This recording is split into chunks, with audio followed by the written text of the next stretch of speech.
Bismillah, alhamdulillah, wa salatu wa salamu ala rasulullah. Assalamu alaikum wa rahmatullahi wa barakatuh. Inshallah, today we have our guest speaker, Sheikh Mufti Muhammad Ibn Munir. He's also known as Mufti, is a young and dynamic speaker born and raised in Philadelphia. After completing his education in Philadelphia, Mufti went on to the University of Medina to pursue Islamic education. Mufti completed his master's in Hadith and is currently pursuing his PhD. Despite his concentration in Hadith, his classes are known to be very engaging and interactive. He has a Q&A section on HadithDisciple. He has classes usually Monday through Thursday, so it's very beneficial, inshallah, for all of us on YouTube and to also attend his classes as well. Mufti has the opportunity to study under many prominent sheikhs of our time. From them is Al-Alama, Sheikh Abdul Muhsin Al-Abad, and may Allah preserve him. And inshallah, I leave it to Mufti Muhammad.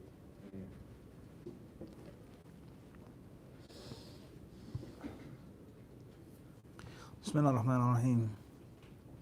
Alhamdulillahi Rabbil Alameen. Salatu wassalam ala Rasulillah wa ala alihi wa sahbihi wa sallama tasliman kathiran. Amma ba'd. Assalamu alaikum wa rahmatullahi ta'ala wa barakatuh. With regards to the blessed month of Ramadan, then of course there's several things that we can speak on. And there's so many different angles and aspects and corners of the month of Ramadan. First and foremost is the month of Ramadan, it being a blessed time. And then we have the concept of fasting in the month of Ramadan. The concept of sadaqah, charity, or zakat. And as an interesting fact, we say that many Muslims prefer to give their zakat in the month of Ramadan. Many of them also prefer to give their zakat in the month of Sha'ban, the month that came before this month. And there are reasons behind that as well, with regards to the deeds being taken up to Allah, the Mighty and the Most High, and with regards to a final means of purification and a step towards this blessed pure month. So we have the month itself, we have fasting, we have sadaqah, we have zakat in this month, we have prayer in this month.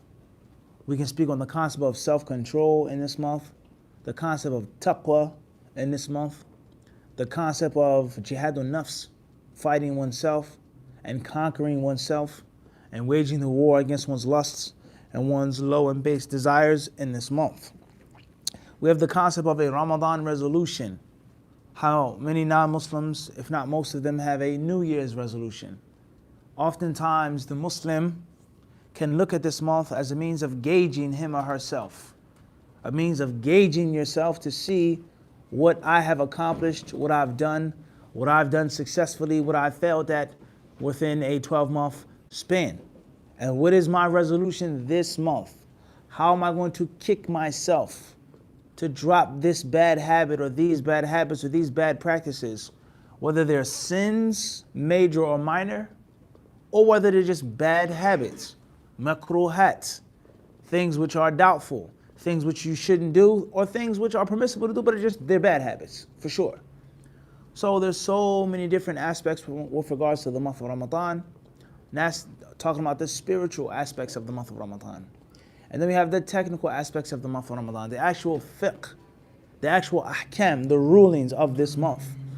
With regards to when do we make our suhoor? When do we make our iftar? Is there a such thing called, or is there a thing called imsak?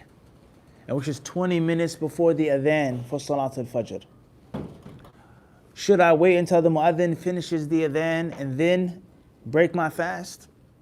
Should I break my fast as soon as the mu'adhin says Allahu Akbar, Allahu Akbar? When does the mu'adhin break his fast? Should the mu'adhin make the adhan first and then break his fast? Or is he to eat first and then make the adhan? Very important question. Because if it's time to make the adhan, then it's obviously time to break the fast. So what is the ruling now? Should he give the adhan first and delay breaking the fast?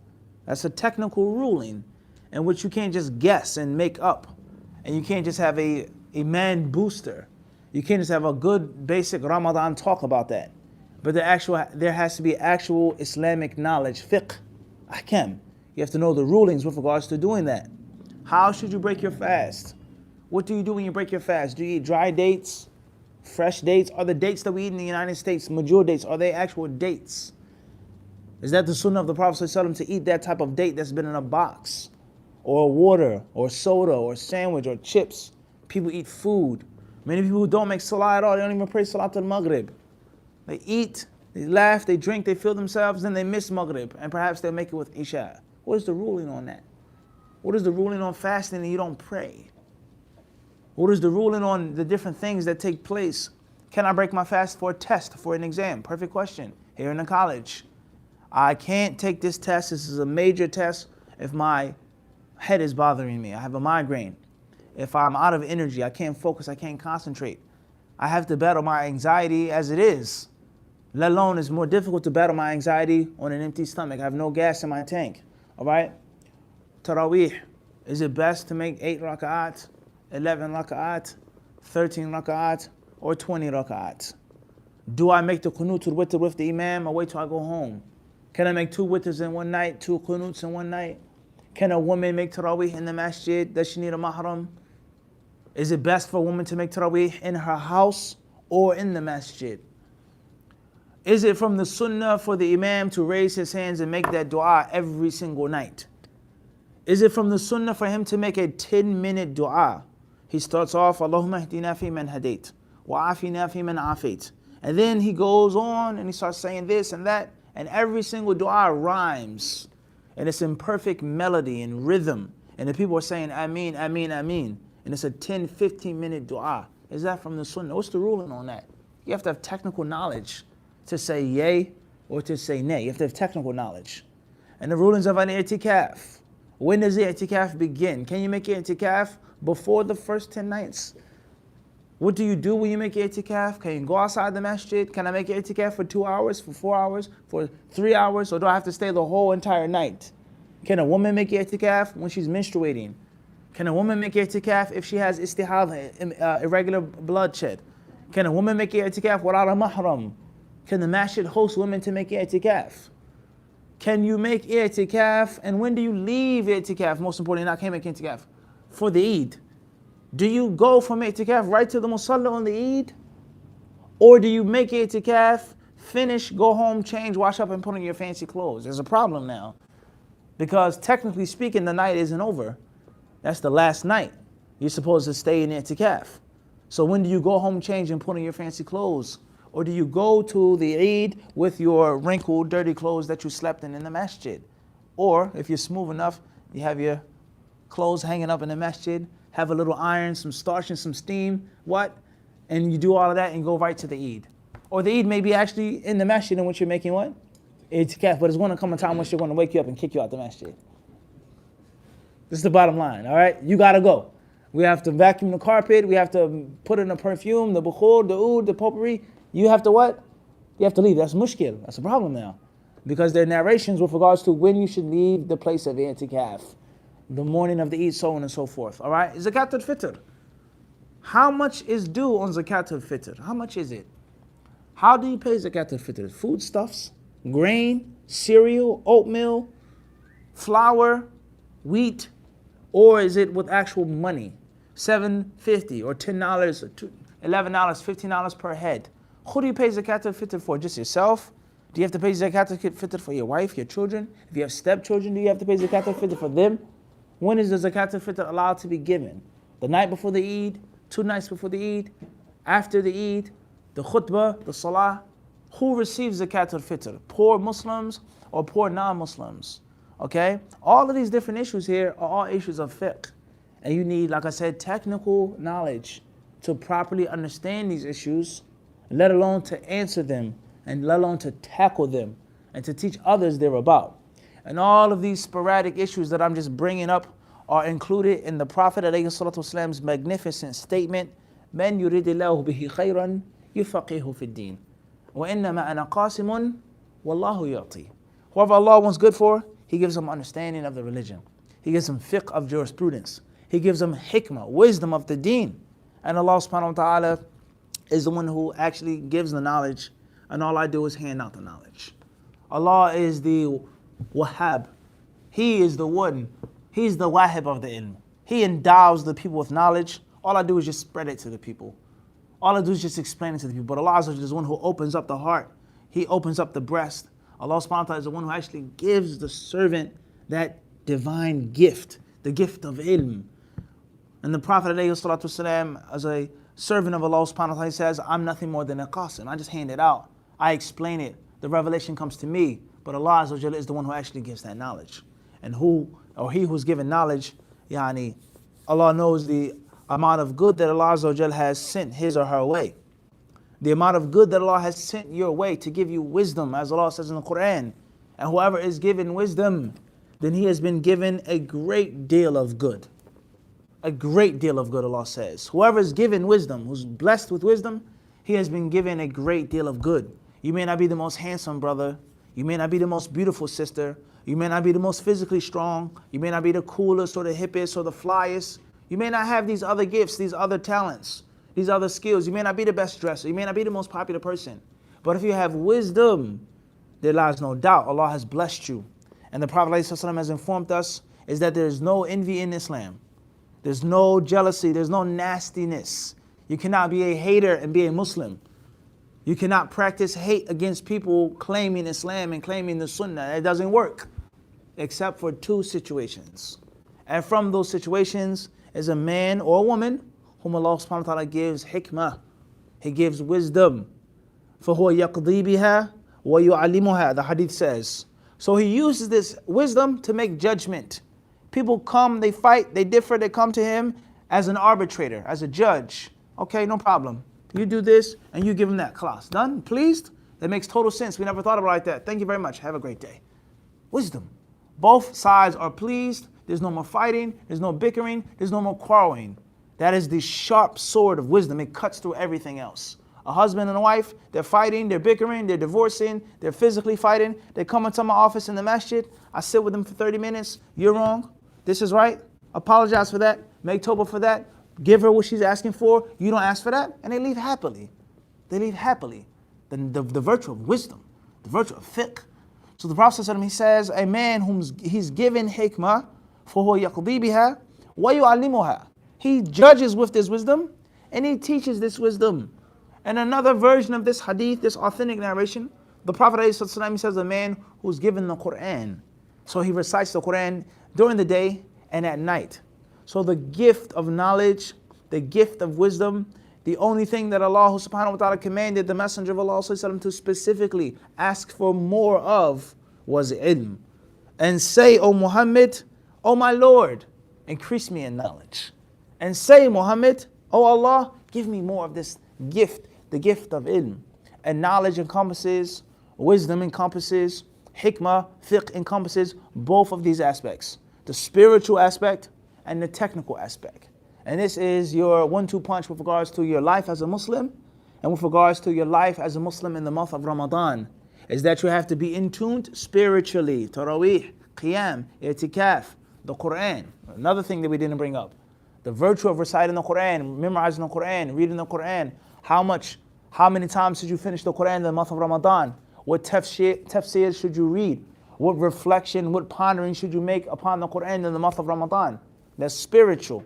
And then we have the technical issues of the Quran al-Kareem, the rulings, ahkam al-Quran. Do we know that the ulama of Islam, they have made specific and special books just on the edicts of the Quran al-Kareem? Many Muslims are familiar with ahadith al-ahkam, the hadiths about the halal and the haram, such as Bulugh al-Maram. Bulugh al-Maram that talks about prayer, that talks about traveling, that talks about zakat, talks about hajj, marriage, divorce, buying, selling, talks about wills, inheritance, talks about all types of rulings. But the ulama of Islam, they also made ahkam al-Quran, rulings about the Quran. The halal and the haram, the technical rulings that are extracted from the Quran. And of course we have Al-Qurtubi, whose book specializes in this. Abu Bakr ibn al-Arabi, Ibn Kathir mentions many of them in his book, and he has a separate book on those ahkam. Okay? And many of the ulama of past and of present who wrote on and spoke on the rulings, the verdicts, the edicts, the injunctions of the Quran al-Kareem with regards to the halal and haram. And many people today, unfortunately, as if this is a slippery slope for them, or banana peels, we would say. It's black ice. They slip on this. They will accept the spiritual aspects of Islam. Most of them, some all of them, some many of them, some of them. They'll accept the beautiful principles of the Quran and of Islam. One God, equality, humanity, being all from one father, one mother, no racism, justice, so on and so forth. Having spiritual ties and connections to your Creator. But they won't necessarily accept the technical rulings of the Quran. They won't accept that you have to pray. They won't accept that this is a punishment for doing this. They won't accept that there are rulings of inheritance. They won't accept the hijab and things like this. So your Islam cannot be complete unless you have a good understanding and a good practice of both of these principles, the spiritual aspects and the technical aspects, the actual do's and the actual don'ts, and the spiritual connection. So therefore we have different types of speakers. We have different types of talkers, different types of sheikhs and scholars, different levels. Some, they do the iman boosters, well, alhamdulillah. They get the people to cry. They get the people to be thoughtful.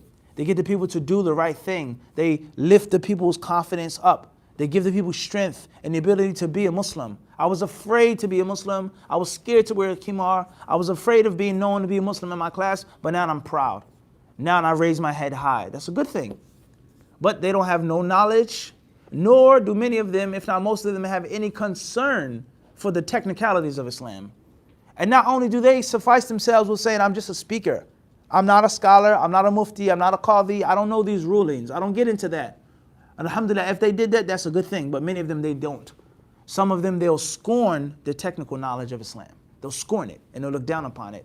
And they'll say, these things aren't important in 2019. These people going to college, they don't need to hear these things. Shafi'i, Malik, Fulan, Mas'al al-Khuffayn, Thalathat Ayyam wa Layalihin. They scorn these things and look down upon people who have knowledge of those things. And that's a huge, huge problem.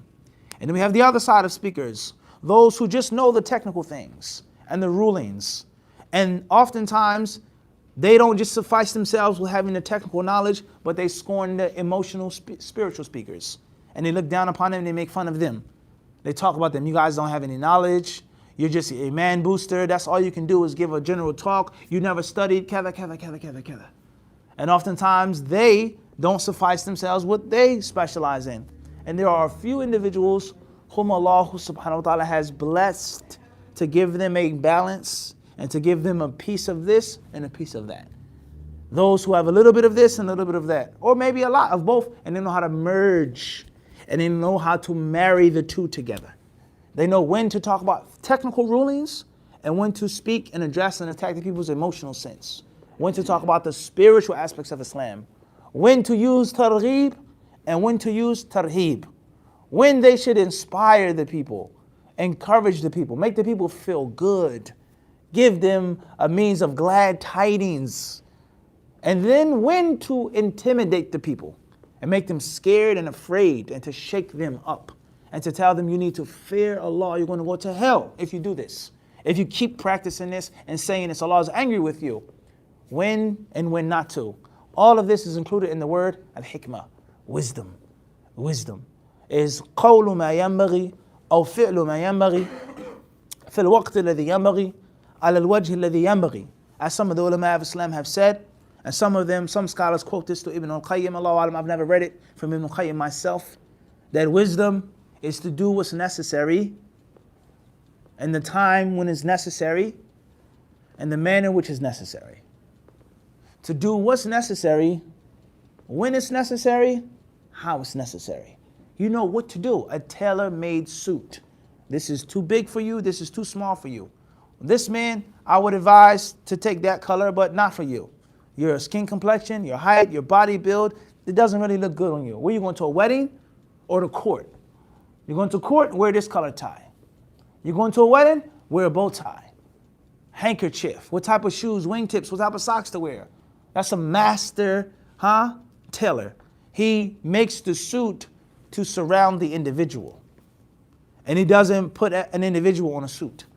And the same applies to Islamic knowledge. These people need to hear this, like that, tone it down, tone it up, so on and so forth. Hikmah. So this is a tremendous gift and a tremendous blessing of Allah subhanahu wa ta'ala that we should all ask Allah for.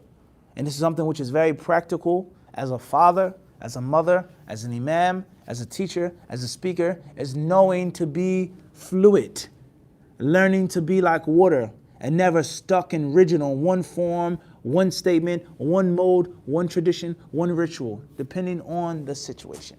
So with that being said, brothers and sisters in Islam, from the aspects that many people need to hear about in this month, specifically myself and each and every one of us, is probably our favorite topic to talk about as humans. The most interesting thing to talk about, the thing that we all love, the thing that we all like, and the thing that gets each and every one of us or our attention, and that is eating. Food. If you want to get someone's attention, offer them food. You want to get someone to come out, you want a good turnout, provide food. People love food. Food is a billion-dollar business. Wherever you go, there's food. There is no modern airport unless it has a plethora of restaurants and cafes. Some or many countries that are tourist attractions and tourist spots, most of the time it's based off of what? The food. People will travel for thousands of miles on an airplane just to eat the food in this country, just to drink the beer in this country. You have Oktoberfest, a fest in which people drink beer. They want to drink, they want to enjoy it. People will travel to Italy for the finest wines.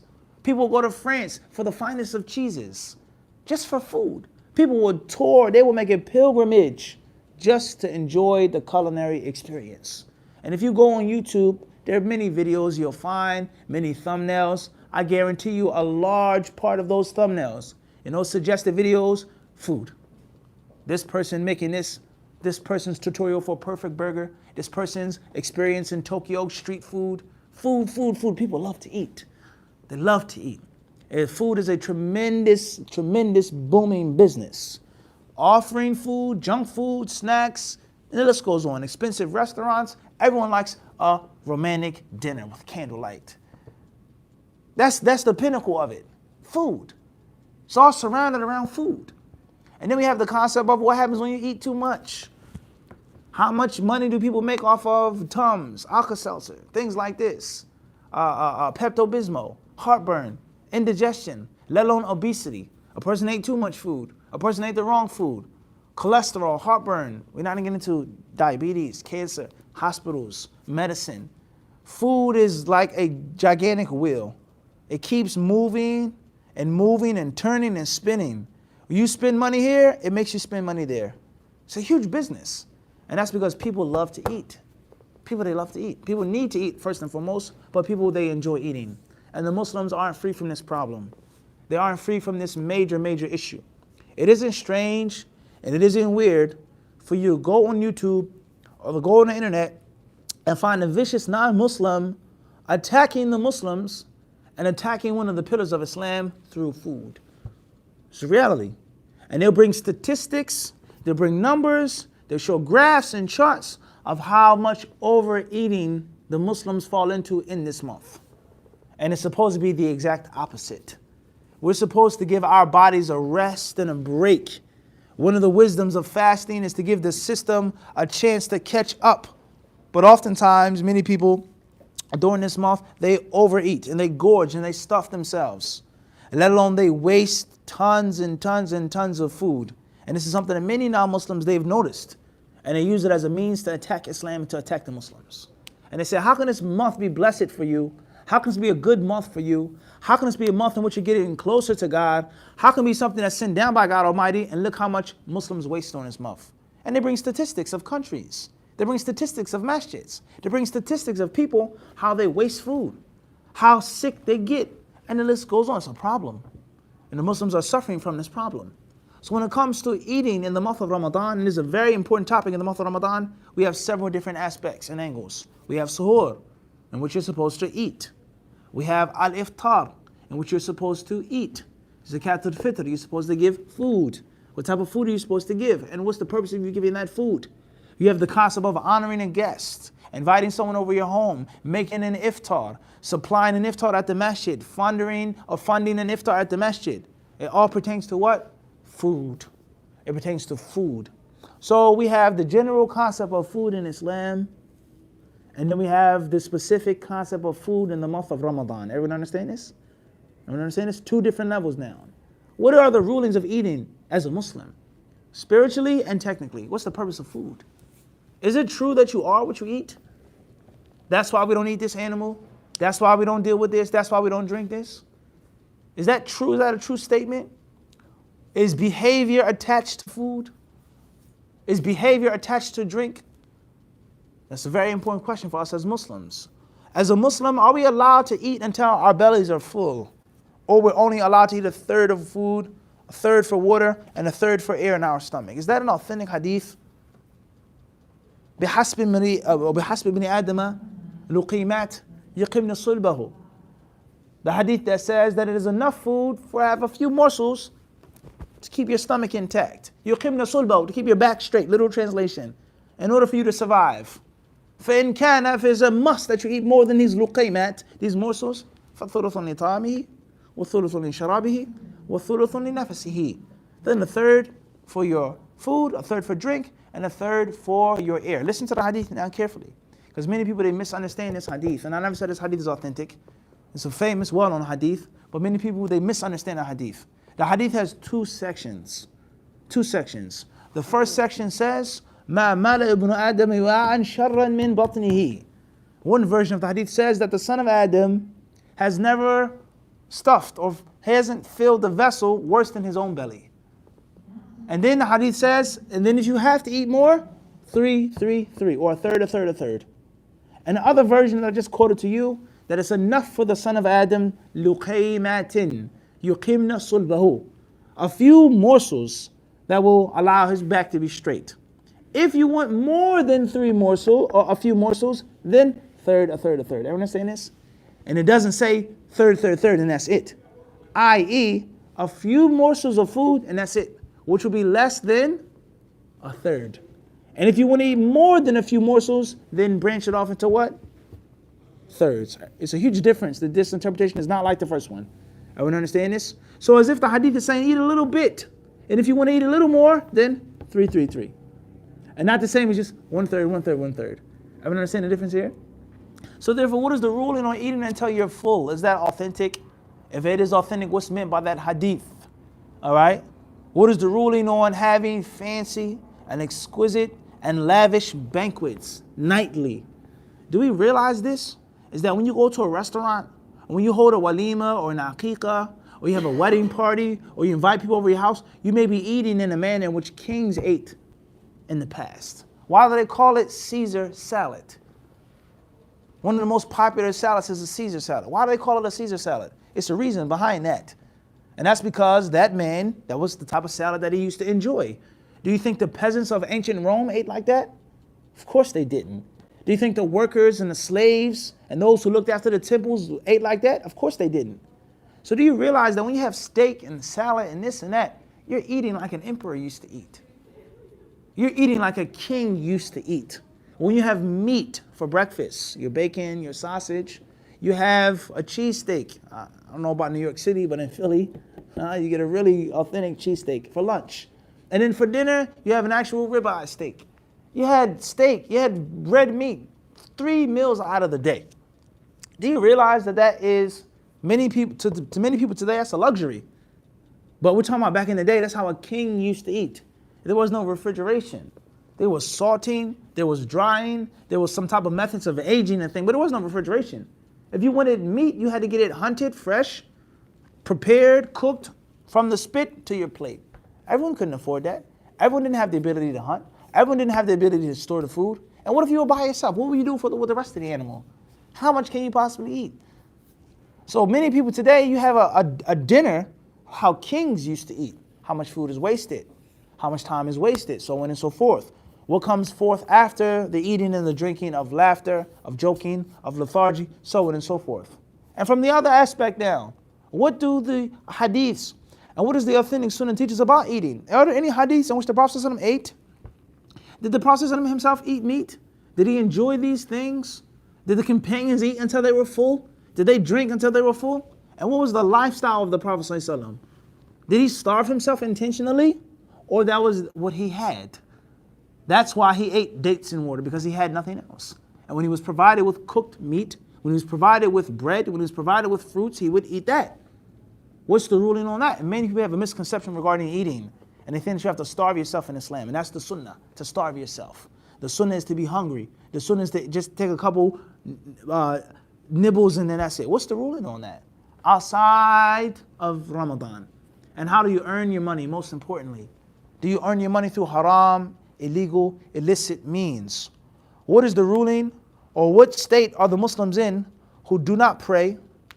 They don't do the obligations of Islam, but they will use, or they'll hold the cardinal sin to be eating non-halal meats. So much so that you'll go to a place in which there could be a woman working in a restaurant, serving pork, serving non-halal meats. A Muslim comes in the line and she says, don't get this, don't buy this. Or you go to buy some soup in Manhattan, and the brother, he says, this has meat stock in it.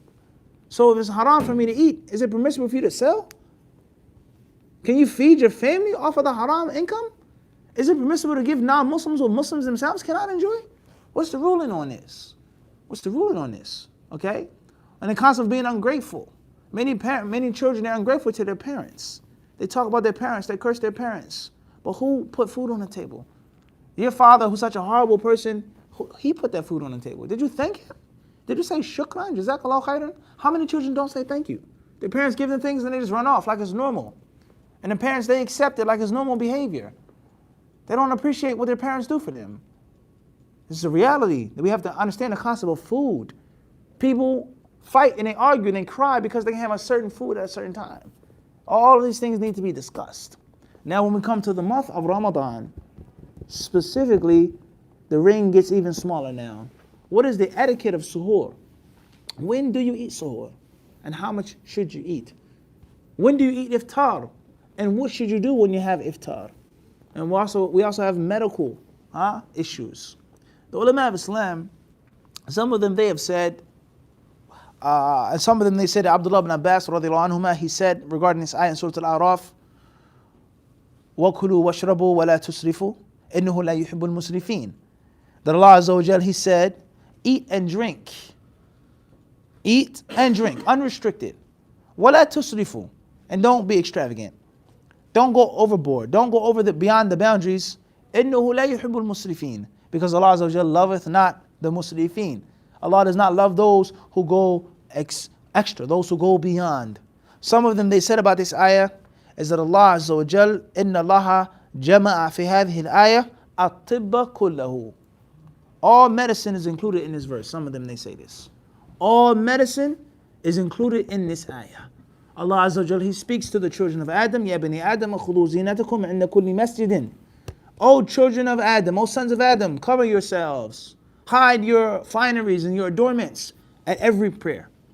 Allah Azza wa Jal, He tells us, and eat and drink, and do not be excessive. Because Allah Azza wa Jal does not love those who are excessive. So how is all medicine included in this ayah? What happens to you? What happens to the body and the mind when you don't eat? When you have malnourishment? What happens? How many diseases and sicknesses come from iron deficiency? Lack of calcium, lack of vitamin C, vitamin A, lack of potassium, lack of this, lack of that. Is this not the case? How many sicknesses and illnesses come from a person being dehydrated? Many? A lot or a little? Many. Is this not the case? Daily ailments that you suffer from, it's not because you have a sickness or an illness, or you need to do this, or you need to go to the gym, it's you need to drink more water. Or you need to drink more fluids in general, let alone more water. Or the quality of the water that you're drinking isn't that high. It isn't that good. You're drinking trash water. Literally, sewer water. Everyone understand this? So Allah Azza wa Jal, He says to drink. How many illnesses come from lack of eating, lack of balanced eating? Allah says eat. وَلَا تُسْرِفُوا. Do not eat too much. Don't eat too much in the amount, and don't eat too much in the actual type of the food. So when people they make arguments, such as certain vegans or certain vegetarians or even certain pescatarians, different madhahib with regards to eating meat. How can Islam allow you to eat meat? Forget the fact that the animal is being slaughtered, it's being tortured, it's trauma. Forget all of the inhumane aspects of slaughtering a cow. But the concept of you eating flesh, dead flesh. What does flesh do to your body? How long does it sit inside of your system? How long does it take your body to break it down? What happens when you relieve yourself, so on and so forth? Who said that Islam allows or encourages a person to eat meat every single day? Who said that? Does it state that in the Quran? Does it state that in the Quran, have meat 3 meals a day? Does it state that? Does it state in the Quran, only eat red meat and don't eat any poultry or fish? It doesn't state that. Is the Quran against eating vegetables and fruits and things? It doesn't state that. Allah says, وَلَا تُسْرِفُوا. Do not go beyond. And somebody could argue, and someone could say that eating excessive meat is beyond. But obviously there are arguments against that. And you'll find many people who are vegetarians and vegans are very hypocritical themselves with regards to things that they eat which are unhealthy and ruinous to the body and to the health of the body. Whether it's bread, certain oils, certain drinks, certain fruits, which are a means of imbalance in the body. So what's important is balance. Meat, vegetables, fruits, drinks, what? Balance. Coffee. What does coffee do for the body? How many Muslims love coffee or are addicted to coffee? Is coffee good for you? How much caffeine is contained in a cup of espresso or a cappuccino or a cafe latte or this and of that, a macchiato, whatever you drink? Is that good for you? Is it haram to drink coffee? Caffeine, is it going to kill you? Or is it going to kill you if you drink 10 cups a day? And you're stuck and you're addicted to it and you don't drink water and you don't. Allah says, وَلَا تُسْرِفُوا. I saw an interview once of a spokesperson for Coca-Cola. And he was being interviewed and he was asked about Coca-Cola and how Coca-Cola has become this gigantic icon of commercialism and consumerism. And Coca-Cola is so old, it's so ancient, it's so classic and so classical. All around the world, from Brooklyn to Afghanistan, you'll find the sign Coca-Cola. Why people love Coca-Cola so much, Coca-Cola versus Pepsi, so on and so forth. And as the interviewer asked him these questions, he brought up a health issue. And he says, Coca-Cola, there are lawsuits against your company. People say it causes cancer. People say it causes diabetes. People say it's addictive. People say it causes children to be hyperactive, so on and so on and so on and so forth. Do you know what the spokesperson said? As he had the bottle in his hand, he read the ingredients, he spoke on the ingredients, and he said a beautiful statement of wisdom. He says, I don't think drinking a cup from time to time is going to hurt or kill anyone. I don't think drinking a cup of this from time to time is going to hurt or kill anyone. And that is the truth. But you keep drinking it over and over and over and over again. Perhaps you fall into the verse that says, وَلَا تُسْرِفُوا. Don't go extreme. So taking a cup of coffee, taking some Coca-Cola from time to time, that's one thing. Drinking it every single meal, not drinking water, breaking your fast with it, eating it for suhoor, going to sleep, not flushing out your kidney, your liver, so on and so forth, that's a problem. So you see the tremendous depth of that statement that all of medicine is included generally in that verse. Eat, drink, don't go extreme. So it's one of the most important principles for the month of Ramadan with regards to hydrating your body, with regards to eating the necessary fruits and nuts and vegetables that give your body strength and fuel. The necessary things which will allow your body to be relaxed and at ease. And you don't want to rush you're going to fall down. Many people, they misinterpret these things when it comes to suhoor and iftar. They eat greasy foods. They eat greasy foods when they break their fast, when they eat suhoor. They drink all types of things which do not help and support the body. I'm not a health expert myself. I'm not trained in health. I read some books. I watch some documentaries. I have friends who are educated in health, friends who have skills in the natural way of health and the herbs and things like this, but not me. Nor am I the most healthy person myself.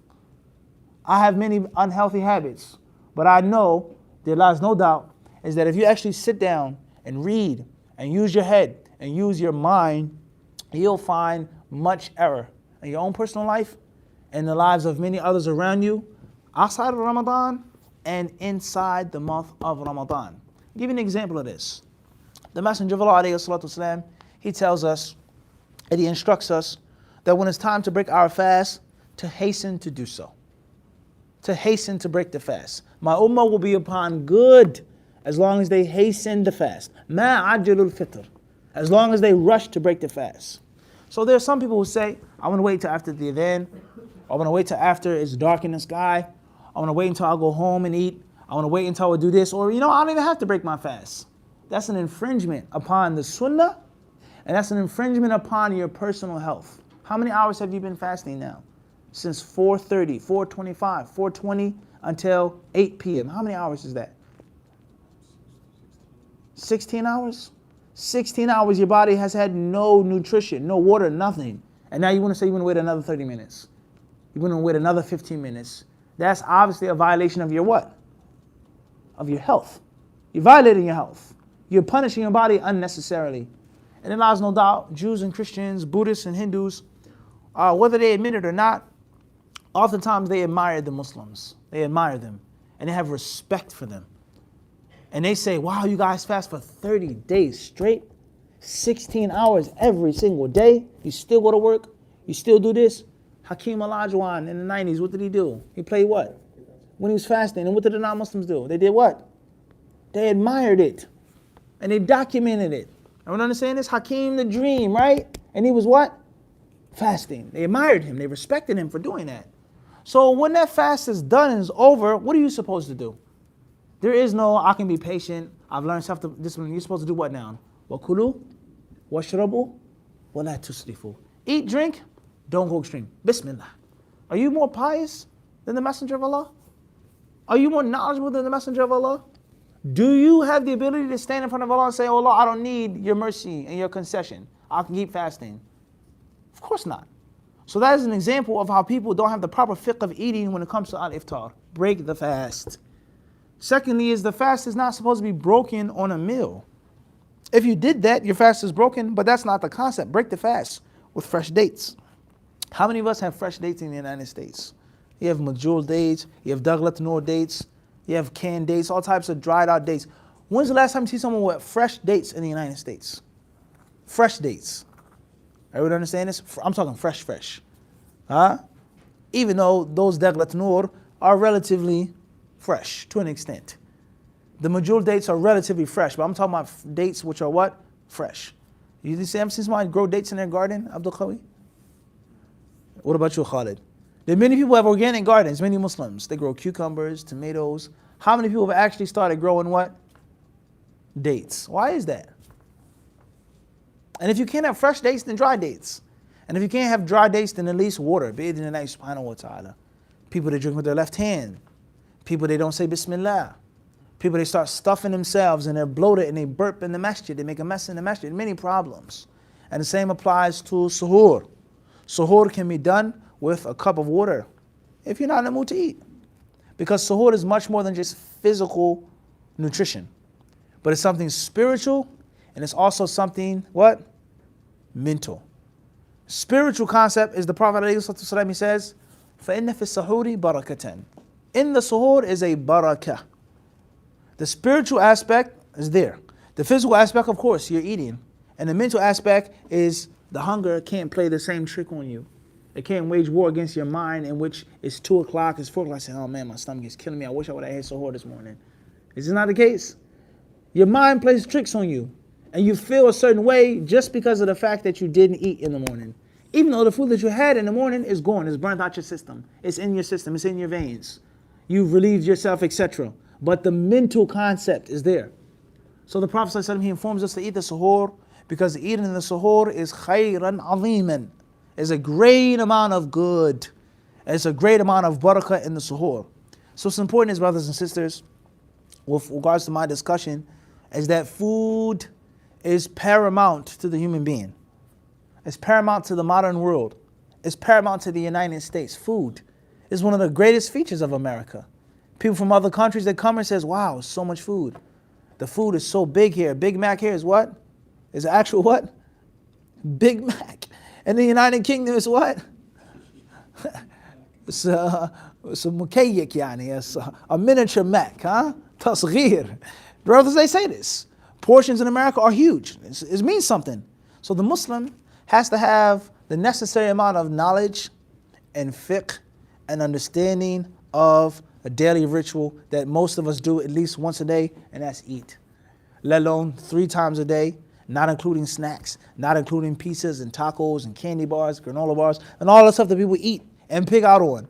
So the Muslim has to understand that food is a blessing from Allah subhanahu wa ta'ala if and when used properly. And food could be a curse and a punishment if it's taken away from you, or if it's used improperly, and when it's used improperly. Okay? You having the ability to provide for your family is a tremendous thing. and you providing for your family through haram wealth is a horrible thing. And many parents, if not most of them, they only think about providing for their children when it comes to their material desires. That's it. College, video games, sneakers, clothes, car, and that's it. I've done my job as a parent. Tarbiyah, education, spending quality time with them, different story. So we ask Allah Azza wa Jalla to give us beneficial knowledge and righteous action. We ask Allah subhanahu wa ta'ala to allow us to eat in His name and to eat upon or with His barakah, and to allow the food to be a means of becoming better servants to Him and better worshippers to Him. And we ask Allah Azza wa Jalla to allow us to eat only from the halal, lawful, tayyib means, the food which will be a means of enriching us and strengthening us physically, spiritually, and mentally. And Allah subhanahu wa ta'ala knows best. Enjoy your iftar tonight.